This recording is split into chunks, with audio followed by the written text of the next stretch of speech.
My name is Carrie Kellogg and I'm the owner-operator of MK Unique Designs. And today I thought I would show you my latest project, which is I am getting into the knitting machine world. What I have is a Brother KH910 Electro-Knit, and I thought the reason I was getting into this was to do sock blanks. So I thought I would show you, this is a commercial sock blank. I bought one to see what they look like. This is a double knit. Comes from a local yarn place to my area. And then here are some, I've been practicing. Here are mine. I have not ironed mine. As you can tell, theirs are laying nice and flat. I haven't ironed mine yet, but they look very similar. And not bad for just getting the knitting machine a couple weeks ago. This one's about 3.5, 4 ounces of yarn. I'm going to dye this up and then see where we go. So originally I bought my knitting machine. Got it local. Somebody had it online for sale. $75. Thinking I was just going to go back and forth, back and forth, back and forth to make a sock blank. I'll see if I could save myself some money and turn out some product that was mine and unique yarns the way I wanted them. And then I got to reading what the machines will do. And I decided that I think I might be in this for the long haul. And as you can see around me, I have boxes back here and boxes over here full of the things that I've already bought for this. I found a really nice lady named Linda online, and I was able to get the patterning cards or mylar sheets, which are very difficult to find, for the Electro-Knit. I have been reading tons of books, and I think this is something I'm really going to like playing with. One of the things it'll do is lace items, and I've tried hand knitting lace items, and I get extremely frustrated, so I can't wait to try that. I even have a bunch of cards for the lace somewhere in all this stuff that I have. I think they're in here, which I do not understand yet.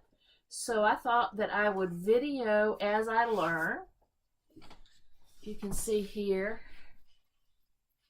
this pattern. I don't know what it'll do. I have no clue how to even use it. So we're going to, I'm going to hook up my machine. I got this lovely table right here that's made for this. I also got a ribber so that I can do knit purl, because apparently that's one of the drawbacks. You have to do, I guess, a manual purl or have a garter machine to turn your stitches around. And if I say anything wrong, I'm sorry. I'm only into this a few months. But I have a garter machine, so at some point we're going to hook that up. But today what I'm going to do is get the machine on the table and see if I can hook the ribber up. I have not had the ribber and the machine together, so I haven't even played with the ribber yet to see how that works. The machine, I've successfully been able to do some short rowing. Let me see if I can find that really quick. So I turned that off because this will be the first time I've really set this up. This is the main needle bed. It has 200 needles, if you've never seen one of these. And they come out and you run a carriage back and forth over them and they knit your stitches for you.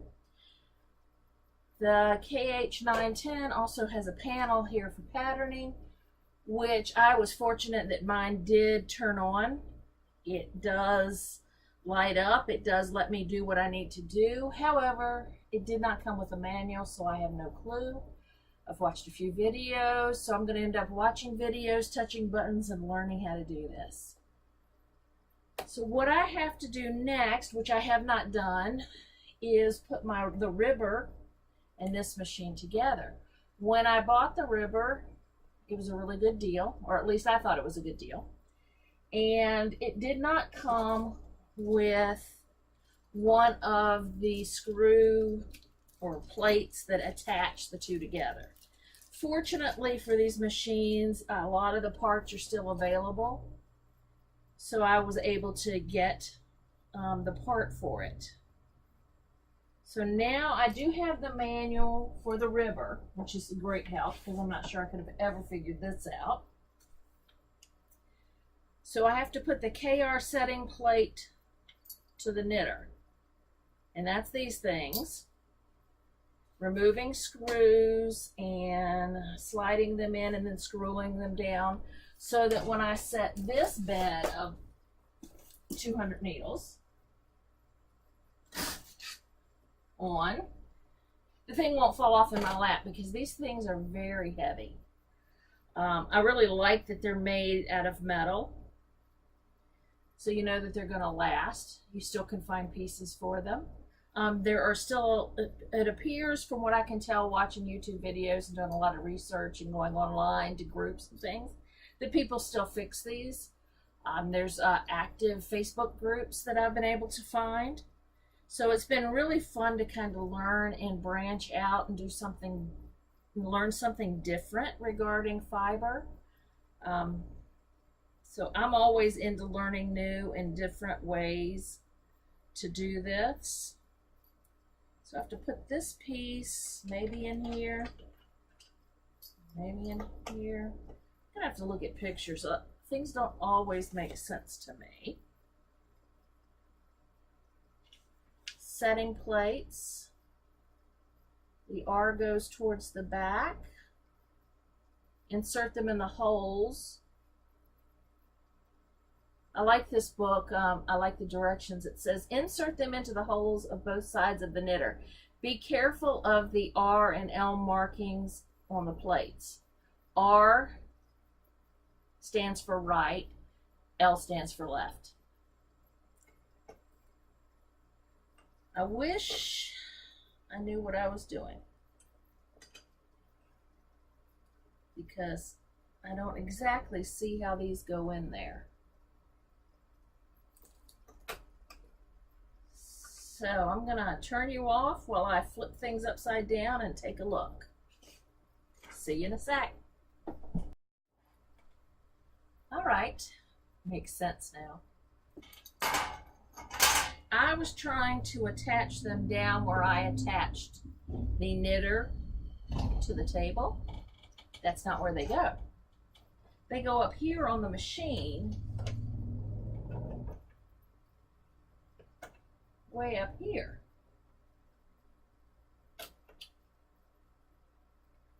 So let's get those attached, and I guess the machine then will clip into there.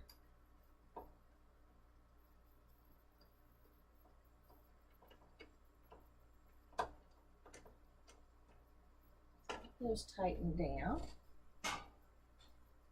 I do better with words than I do with pictures, and this well, actually the picture showed exactly where they would go. I wasn't good at reading the picture.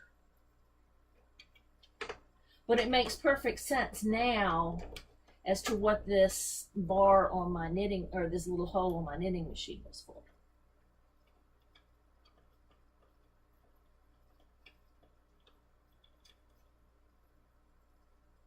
All right, so I've got them kind of finger tight.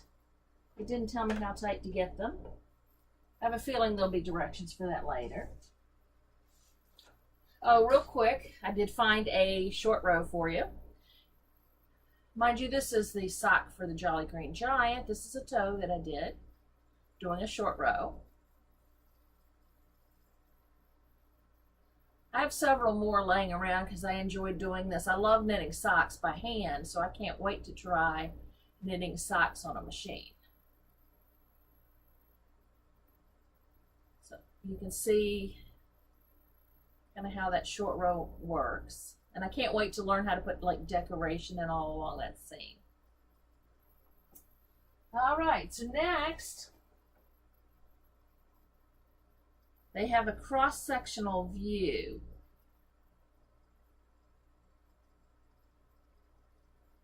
Says that I have to push the setting plates against, making sure the stopper rests against the metal bed marked A. I have no clue. Do not let the stopper slip under the bed, then tighten the screw using the spanner. Well, now I've got to find the spanner.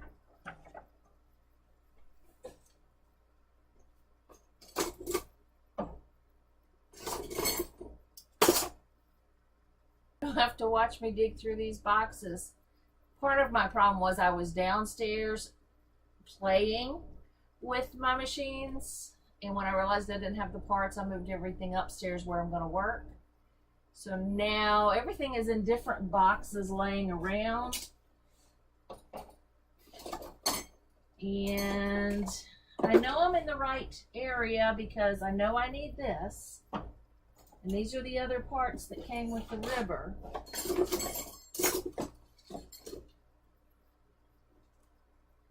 I don't think this is a spanner, but let's look at the picture.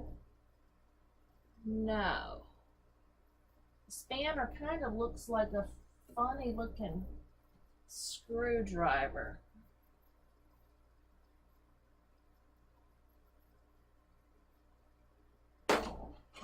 Oh, I'll be right back. I'm back. Never found a spanner, so that may have not come with the used machine that I got. But my handy dandy little pink screwdriver did gently tighten my screw just fine. So the next thing, I'm supposed to be putting my grip handle into the grip handle holder. So I think I found it. It seems to be turning the machine for what is called racking. I have no clue. I have not played with this machine. This is a Brother KR850e. It's the Brother 35th anniversary ribber. So, and I got this one on eBay. After seeing the machine, I figured I know enough, or I know enough people that know enough about machinery that I could pretty much fix anything that might go or be wrong. So I'm seeing by just how I would imagine this thing goes together that these two pieces go in here. My book has not told me what to do yet. Holding the ribber with both hands so that the gate pegs of the ribber are up and the pearl needle butts are towards you. Insert the lip of the right bracket beneath the knitter bed as far as it will go, then insert the left bracket. Okay. So I'm going to assume that this is it. Okay.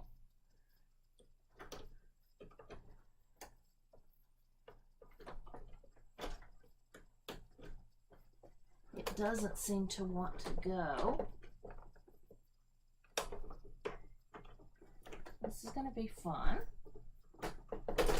There we go. My brain is not seeing how this is going to work yet.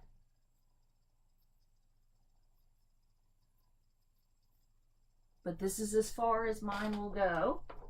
So we're not going to mess with it. Set up the reinforcing arms of the brackets and place the flat parts of the arms on the table.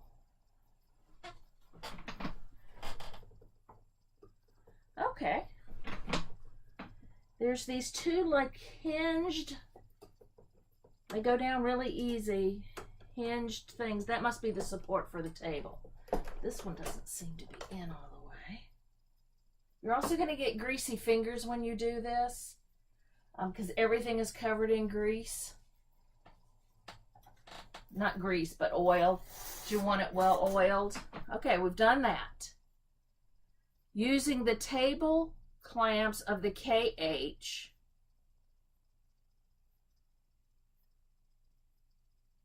Fasten the arms to the table. The KH.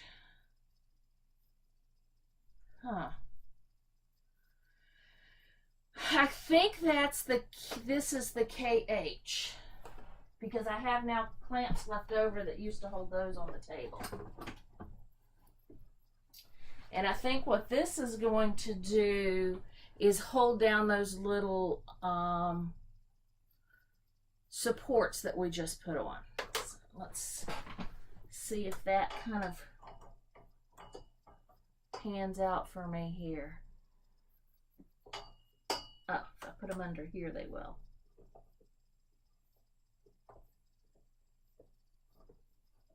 Okay, that's working.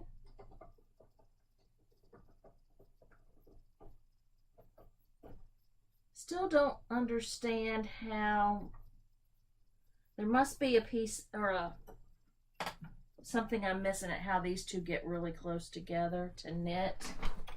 Or maybe they don't. Maybe they just come up and knit like that. It's going to be fun. I'm learning a whole new language. I'm learning a whole new set of patterns. I've learned just a whole lot about knitting in general. So hopefully, okay, that one's down. We can at least get the carriages on this today. I do need to clean the ribber. I have not had a chance to clean it. But it looks great. Just needs a little bit of oiling and dusting before I get started. All right. Fasten the arm. I did that. Place the rear foot of the KR carriage. That's the knit ribber. I do know that. So what I wanted to show you before we got started with the ribber was the knitter carriage. There's a lot of great videos out there on what the different buttons do and how they move the needles through, which I did not know when I first started. So I think it would be well worth you watching the videos on how putting the needles in the different positions, how it knits, then it clicks in your head why you're doing what you're doing. So if I was just knitting, I would use this on the flatbed if I was doing flatbed knitting. But as you can see, if I put this up here, then it's sitting on the ribber. So I have to take parts of this machine off in order to hook it up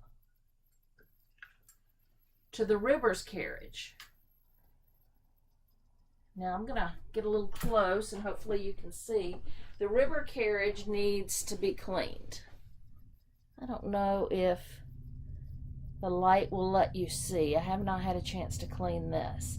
But it's got a lot of hair and fuzz just from sitting around.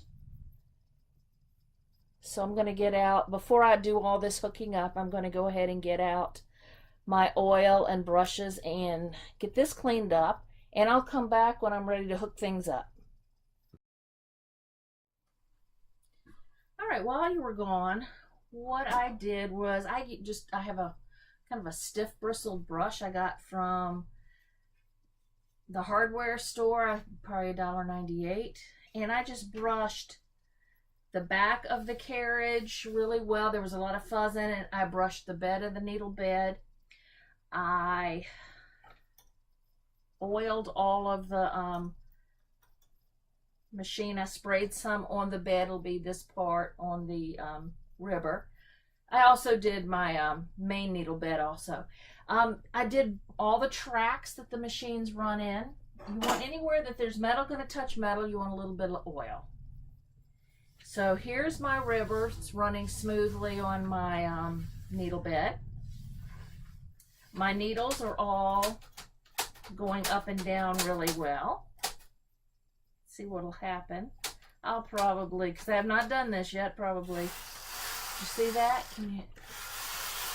I'll try to get some close-up pictures in a little bit. So that's ready. Now what it's telling me is I've got to get my main needle bed ready. The carriage for that. So my brain says that this piece here, which is the weaving brushes and the needle pushers, is not going to fit. So I'm just going to take those parts off.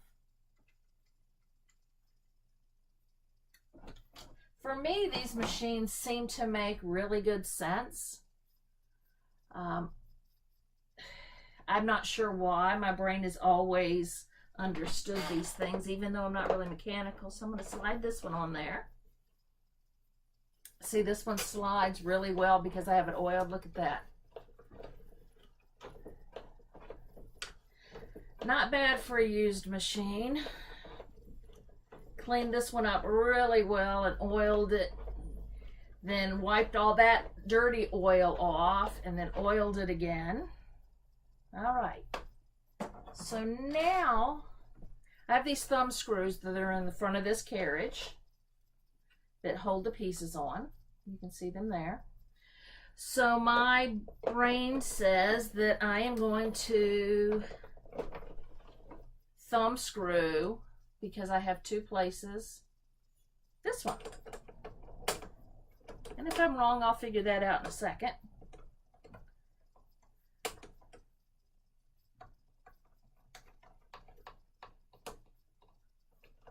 The other reason I think I might be right is that the knitter, or the ribber carriage, has a hole right here, and or a post, and this one has a hole. So I am assuming, and for me possibly incorrectly, that those things go together. Let's see here, let me get this to slip back over that. There is there's a ridge that the knitter or the ribber goes in, and there's a screw down here. I think it might stop you. So I'm going to slide these two pieces now together. Probably prematurely put this one on. Let's see. Maybe we're supposed to, because this one will slide on there. Okay. Let's see here. I'm not reading the directions, so I'm going to get probably frustrated in a second. I know how this piece goes on, and I know how this piece goes on. Now, how do the two get together? Okay, fasten the thumb screws. I did. Move the KH carrier towards the KR carrier slowly so that both carriages connect automatically. Okay, maybe they connect automatically. Well, mine did not connect automatically in the sense that I think automatic would be. So let's take a peek at what I could have set up wrong. Oh, I think this one's on the bed wrong. It is. Okay.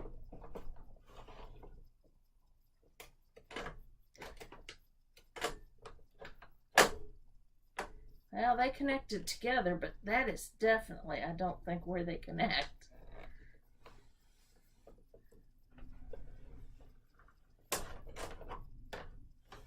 So slide that one back over. And I don't know if you can see it or not. I oiled this machine pretty good, and so I'm getting some oil back here. And you just wipe that off, because you want to keep these parts of your carriage moving.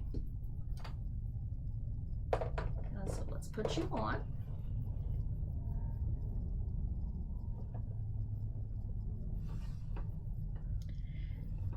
This pin moves up and down. So what I'm seeing is it should get out of the way and then snap in there. Maybe I have this not quite on there right. So let me try that.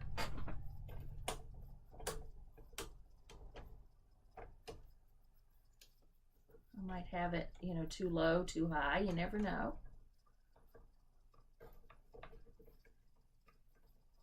As I said, this is my first time doing it, so and I'm stuck again. Maybe there's a lever. Does it tell me? No. It does not tell me.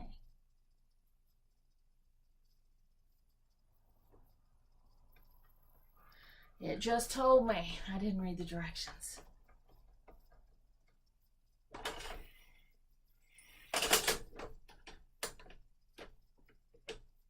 Well, that still doesn't seem to be right.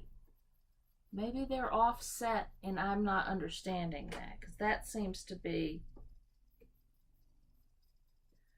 All right, well, I break out into a sweat with this.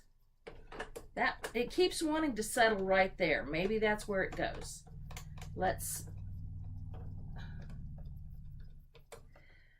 For me, it is just offset too far.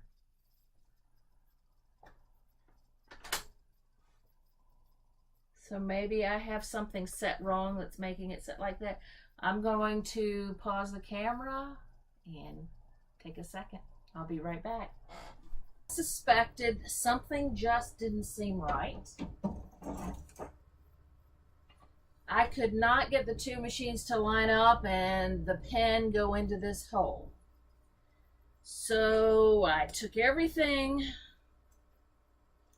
off, crawled underneath, loosened everything up, tightened it back, oiled the place where the two machines went together, and when I slid the ribber in to attach it to the knitting bed, it slid all the way in. So now there's a very small gap, maybe half an inch, quarter inch, in between the two sets of needles, which is what I thought would happen. Also, apparently I was going at the wrong side. I was going from right to left to attach, and the arrow on the picture shows from left to right. So let's see if we connect. We are now connected. So don't get frustrated. If things don't connect, it's probably operator error. So now both of my my ribber and my knitter are together. And what I'm going to do is I'm going to grab my camera and come around to this side with it so that you can see what the ribber side looks like. And let me give please excuse the mess. We are currently in my wool room. We remodeled our house a couple weeks ago, and I now have a room for my business, my craft, where I keep everything. I'm waiting on a build right now to put away a lot of my wools. So I have wool, fiber, yarn, machinery everywhere. It is sitting on floors. It is piled up. That's why I can't find anything, because I've got it in boxes sitting around me, waiting to get a home for everything. So I hope you can excuse the mess. Come along as I learn this new thing. I'm going to go ahead while I'm paused and setting up the camera to go ahead and put the yarn on, get the feeders going. I have been able to do that using this part of the machine. And I'm going to show you a couple books that I found really helpful to start with. And then I think if we have the energy, the time, we might try casting on just to see what happens the very first time. Come along as I take the maiden voyage on my ribber side of the machine so that you can see. These are the ribber needles. These are the ones, from what I understand, and this is my limited understanding of how these machines work, these will do the purl stitch while these do the knit stitch. So what I did want to show you is I just spray some oil down here. And then I run the needles kind of up and down to get the butts and the shafts kind of oiled. You don't want to oil up here because that's where your fiber and your yarn is going to be. And if you've oiled down in here, when your carriage goes across, some of the oils will splash up underneath your carriage.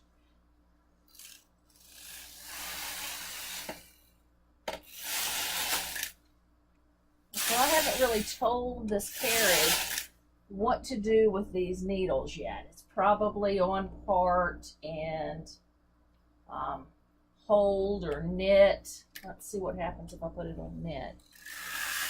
Those go back down to their working position. So I'm just trying to get the idea of what this machine does.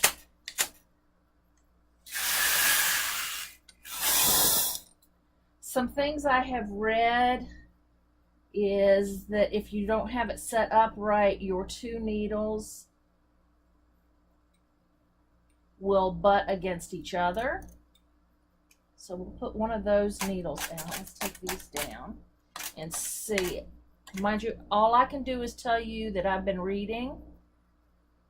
So I don't know if you can see right here how this needle comes out between these two needles. And I do know that there is a lever. Let me push this back. I don't want to break any needles. That changes the pitch. Did you see that? It moves these needles.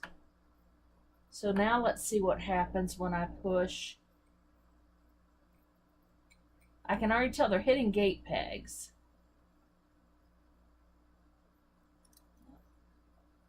They're still hitting between each other, so I'm not sure. I'm going to read some books to tell me how to do this. Let me see, maybe it's in the center. I don't want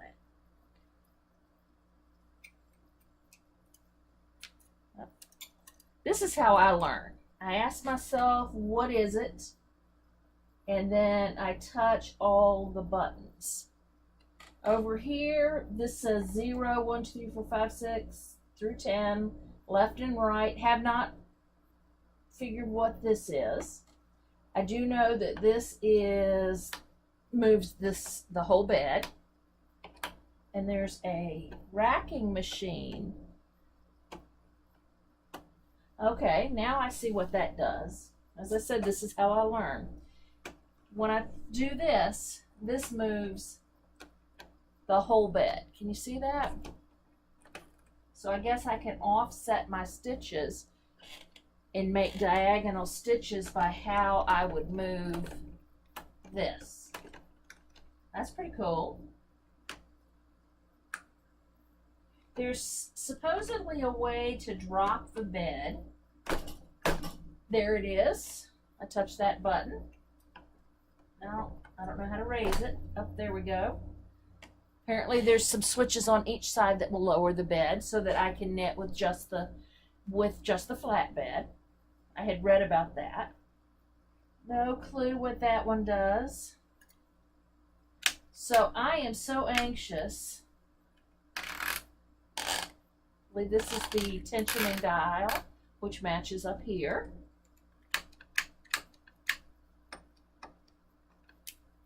It looks like the knit and hold buttons, so that depending on which way I want to go. Okay, I have two of these buttons. Okay, they push in. They don't do anything yet. Oh, this one turned. I have manuals for this machine, so I'm really interested, but I like kind of just making sure all my buttons work. So while we're sitting back here on this side of the machine, clean this. Everything will be very oily in the beginning. But look how clean this machine looks. For a secondhand machine, I'm rather impressed. So once again, this is the Brother KR850e, and it fits really well with my Brother KH910, and it did come with its original book. And I'm going to give a shout out to some people, well, one person in particular, which is Linda Williams from countryknittingofmaine.com. She was one I contacted to get the Mylar sheets that run the electric portion of this machine so I can do patterning. And she was very helpful in making sure I got the right parts for my machine, which she sold me the garter carriage that I'm going to hook up at some point, and I will do a video of that. And that does the knit purl on a flatbed, which is really cool. Let's see here. I'm going to show you some books that I found extremely helpful. Brother put out, I got this at a secondhand shop online. I went on eBay and Amazon. The Knitting Techniques book for Brother. It doesn't specifically work for my machine, but the techniques in it show you how to cast on and do very simple increasing, decreasing, partial knitting. And I found this to be one of the best things to explain how this machine works. It did have a companion book, which I also ordered, the Ribbers Technique book. And that's how to use this, the second half of the machine, the ribber, for which I didn't understand because I didn't have the ribber at the time and I hadn't been able to hook it up. So I'm going to study on this book now that I can play with the machine. But it tells me what all the pieces and the parts of the machine are, how to get the machine to do what I need it to do, how to do circular knitting, U-shaped knitting. I have a shawl pattern I'm going to try. I think that's going to be my first piece that's going to knit all the way down and back around in a one-piece shawl, which will be a very long shawl. So I'm really excited about that. Let me see. This book here is worth every penny spent. An Illustrated Handbook of Machine Knitting by Janet Nabney. And I may have butchered her name, and I'm sorry, but Nabney. And this book explained in such great detail how the machine works, why it works, what it does. It made perfect sense to me, to the point that I think I can sit down at this machine and get it to do just about anything I want it to do. Gave you a lot of tips and tricks on how to do it. You don't have to have a ribber. You can do manual ribbing, which I tried some of that, and that was really fun, where you actually let a stitch go and let it run and then latch it up the other direction.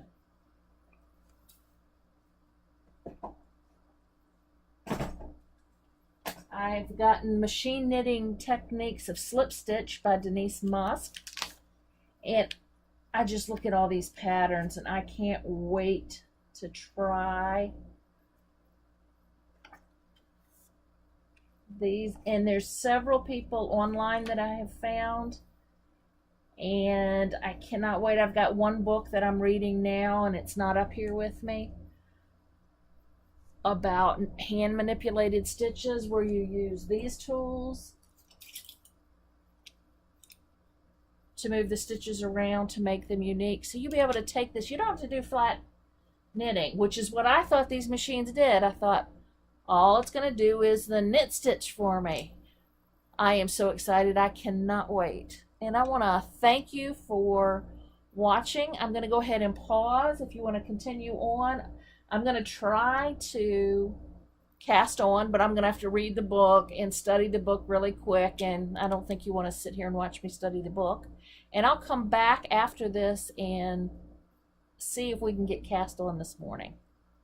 So what I have done, I've not done anything. I have selected 30 needles.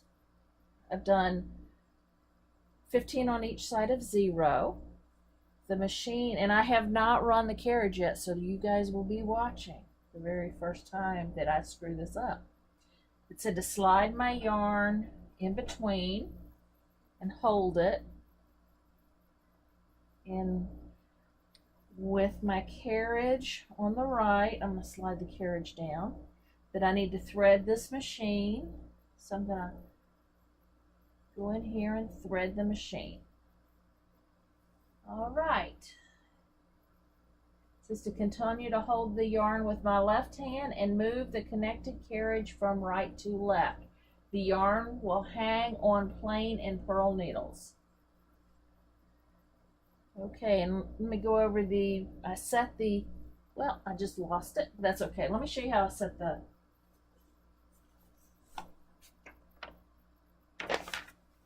I'm knitting a 1x1 rib. And it says to put the carriage on NL, which is right here, NL. Tension dial 0. So I have my tension dial at 0. Holding cams to N. So I'm at N. Pattern selector is plain, which is plain. And then down here on the ribber, let me see if I can slide this over a little bit for you to see. It's a little hard here. There we go. Carriage knob at NL. Oops, sorry, I'm back upstairs. Or back up to the other one. Slide lever at 2.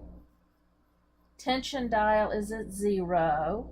My cam levers left and right are at N. My tucking lever is at R. My holding cam lever left and right is N.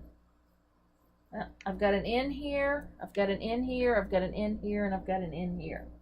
Haven't figured all the parts out as to what they're called, but everything's set up. So let's take this down between and catch it. So I'm holding it. Threading. Here we go. Let's see what happens. And I'm right here.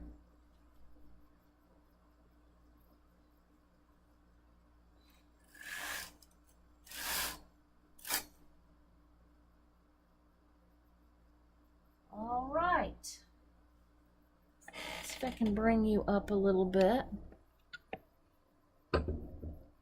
So right here are my stitches. Now I need to get a cast on comb. I did not go that far in the directions yet.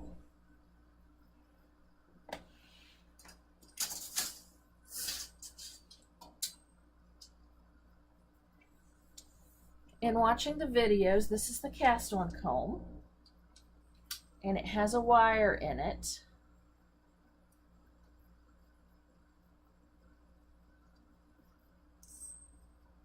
That comes up, and that's what's going to catch the thread here. And I might be just a little tight. I think I may have to set my yarn down on the floor. I can slide these back and it will loosen up. So what do my directions say about this cast on comb? Pull out the wire of the cast on comb, choose the long or short one, put the cast on comb between the knitter and the ribber underneath, and insert the comb between the plain and purl needles in such a way that the top of the comb does not disturb or drop the yarn hanging on the needles. Pass the wire through the top of the comb with your right hand while holding the comb with your left hand. I feel like I'm going to have to be a contortionist. Hook the loose end of the yarn around the yarn clip to keep it out of the way.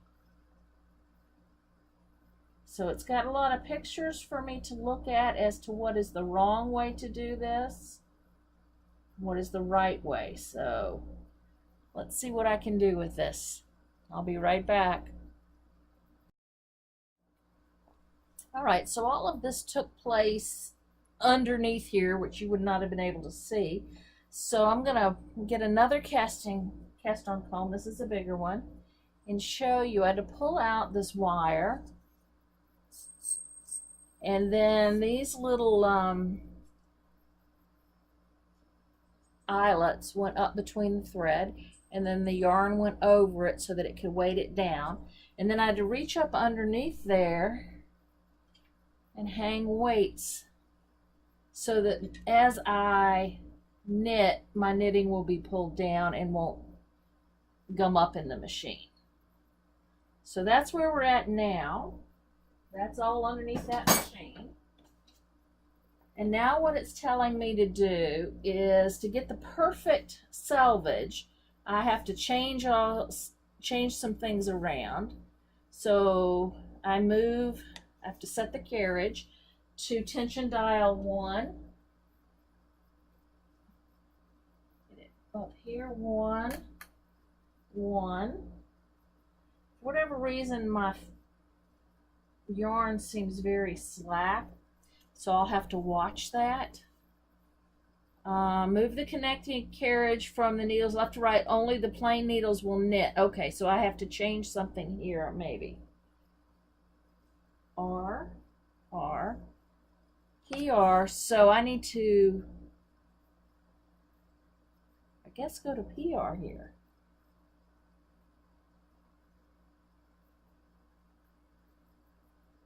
That's what it looks like. Let me double check over here. Did I have it on PR there?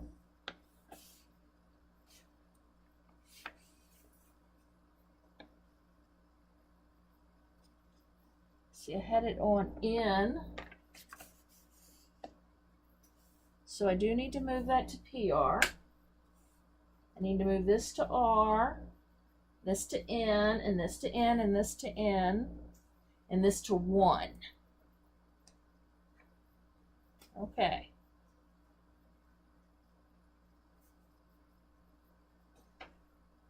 So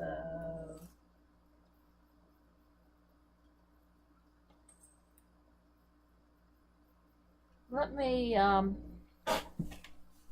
set this down on the floor. If you find out your tension is wrong, you're not getting tight in your yarn here, you may have to adjust your tensioning. In the beginning, I had to do a lot of that. So let's see what happens now when I move back.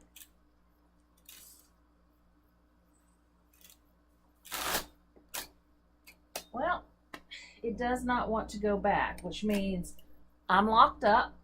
Can you see that? It's not sliding very well, which is your cue to stop what you're doing. Something isn't set right. Something isn't where it needs to be. One of the things that's messed up is my yarn was not in the feeder.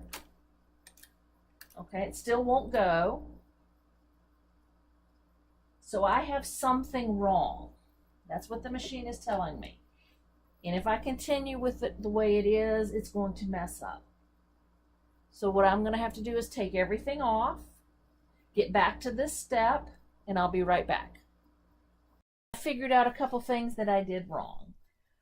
One, I actually had the garter wire in the way. It was actually over some of the needles, so the carriage couldn't cross back. I also had some of this set up wrong.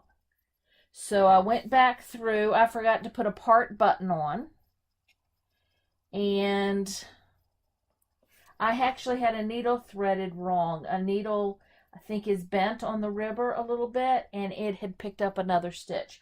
So when the machine stops you dead in its tracks, it's stopping you to tell you something's wrong. Don't do what I did in the beginning and try forcing it. All that's going to do is frustrate you. Just stop, go back to your directions, take everything off, keep a trash can beside you because you're going to go through a lot of yarn. But that's okay. Go through the yarn. It is worth it to not get frustrated. Not first. This is tension 1. Now we're on to tension 2. So tension 2,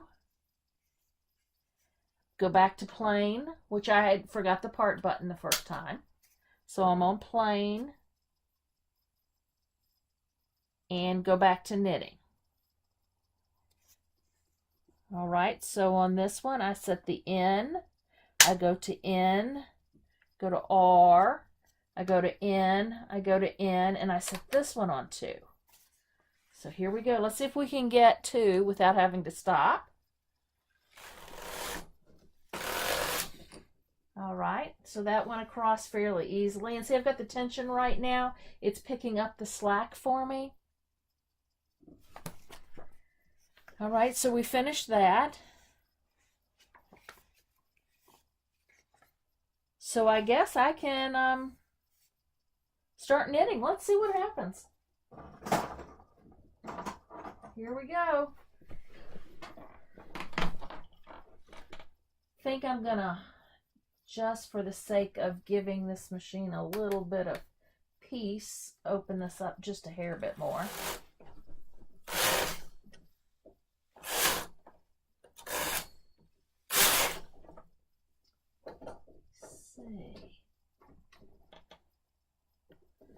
I'm just going to have to keep going before we get long enough to take it off, okay?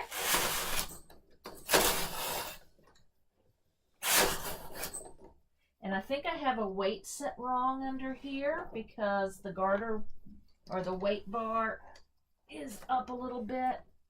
If it's not set even, it won't be balanced. And since I can't really see what I'm doing, I'm kind of having to guess where I'm at. So it is messed up my knitting. I can tell that now.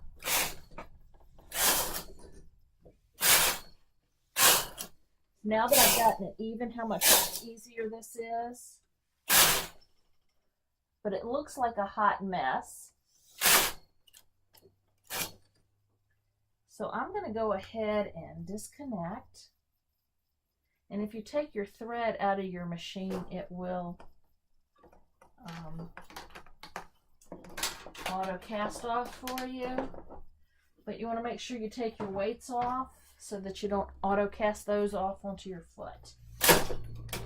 Yep. I'm gonna jam it up again. All right, I figured out that's not that hard to unhook. My machine has a carriage release which released it.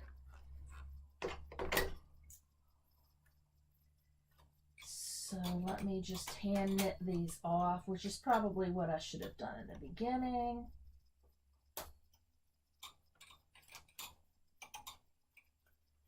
And all the hand knitting does is open the latches and gets the fiber to come off the tips of the needles a little easier. Get that out of the way.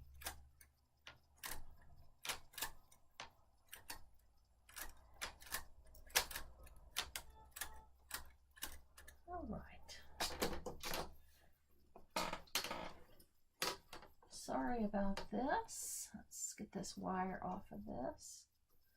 Go ahead and lower this machine. Now, there's probably people out there going, Carrie, if you would just lower the machine, you'd be able to see what you were doing. They'd be right. Okay. Let's take this wire out.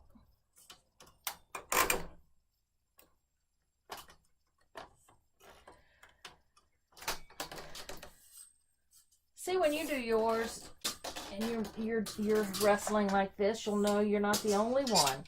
Because when I did it, I was like, man, it can't be this hard, is it? Okay, you want to be a little gentler with your needles. But I can see where the potential, had I had those weights right,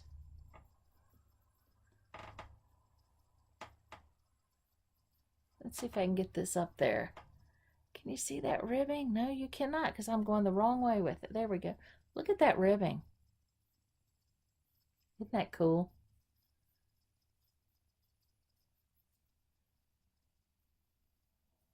And that's where the weights were hanging wrong. So the stitches weren't getting, and the yarn wasn't getting fed right.